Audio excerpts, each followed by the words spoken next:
నైనా, ఏమైనా నా బెస్ట్ ఫ్రెండ్ నైనా. ఆశీర్వదించండి అంకుల్. నైనా ఆయుష్మాన్ భవ. మీ కొడుకు కోసం నేను ఏమైనా చేస్తాను అంకుల్. వాడే నా బెస్ట్ ఫ్రెండ్. సంతోషం. సరేనైనా, బస్ ఎక్కించేసి వస్తాను. సరేనైనా. ఏమనైనా, ఆ అబ్బాయి నీ బెస్ట్ ఫ్రెండా? అవునైనా. సరే, నేను చెప్పినట్టు చేస్తావా? ఆ అబ్బాయి నీ బెస్ట్ ఫ్రెండ్ కాదు తెలిసిపోతుంది. చెప్పునైనా.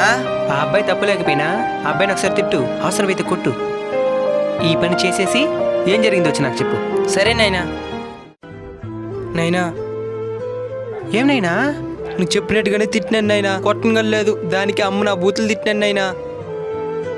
అందరి దగ్గర నా గురించి తప్పుగా చెప్పి అందరినీ నాకు శత్రువులుగా మారుస్తున్నాను నైనా. వాడి కోసం నేను ఎంత చేస్తుంటానో తెలుసా నైనా? వాడు నీ మిత్రుడు కాదు నైనా, అవకాశవాది.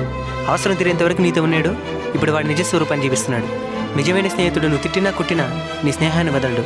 మీలో కూడా చాలా మంది ఇలా భ్రమపడుతూ ఉంటారు. ఈ విధంగా ఒకసారి చేసి చూడండి. నిజమైన మిత్రులు ఎవరో మీకే తెలుస్తుంది.